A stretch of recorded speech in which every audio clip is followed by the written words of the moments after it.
Roger est quelqu'un d'extraordinaire. C'est un chercheur qui est reconnu à l'international. Il a publié des centaines de papiers. Il a présenté à peu près partout ses résultats. Il est super sollicité par l'ensemble des médias, que ce soit à la télévision, à la radio, par l'écrit. Très impliqué dans le mentorat des jeunes chercheurs. Il a aussi formé de nombreux étudiants qui occupent des postes maintenant de professeurs, des chercheurs un peu partout. Donc on est heureux, à vrai dire, au SUSNIM, à l'hôpital Sacré-Cœur, d'avoir eu la chance de côtoyer un chercheur comme Roger.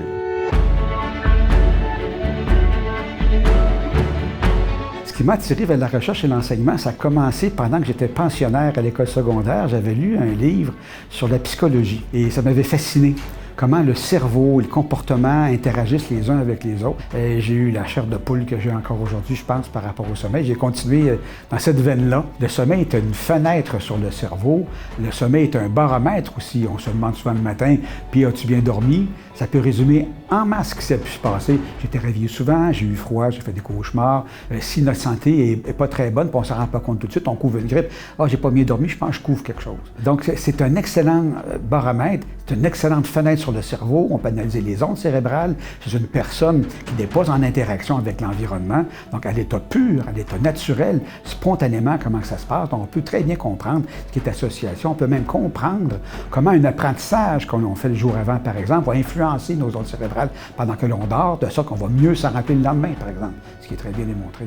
Dans les congrès scientifiques, on fait des présentations qui sont très ciblées, très précises, puis qui représentent des petites avancées, très petites, qu'on partage entre nous. Donc, je suis parfois invité à présenter des résultats du laboratoire. J'essaie de plutôt impliquer mes étudiants ou les stagiaires à le faire pour qu'ils apprennent d'abord le plaisir à communiquer, qu'ils apprennent les techniques de communication un peu. Puis c'est leur fierté à eux, c'est leurs données finalement. C'est un peu les miennes, mais c'est beaucoup celles de mes collègues, celles de mes étudiants par exemple. Alors, j'aime beaucoup qu'ils puissent faire ce travail agréable de communiquer ce qu'on vient de découvrir ou ce qu'on vient de trouver ou les conclusions auxquelles on vient d'arriver. Présentement, au laboratoire, ici à l'hôpital du Sacré-Cœur, dans mon laboratoire animal, on a créé un nouveau modèle qui essaie de tester chez le rat l'impact du changement d'heure du printemps sur la santé physique, surtout sur la santé cardiovasculaire. Suite au changement d'heure du printemps, quand on avance le cadran d'1 heure pendant la nuit, le lendemain, dans les jours qui suivent, il y a une augmentation des infarctus du myocarde et autres types d'accidents cardiovasculaires. Donc, on modélise ce phénomène-là, on avance l'heure du cadran des chambres à coucher de nos rats au laboratoire et on étudie ensuite, par des mesures biochimiques, par des prélèvements sanguins, est-ce que l'infarctus du myocarde a été plus grave ou moins grave? Est-ce qu'il y a d'autres séquelles qui sont mesurables?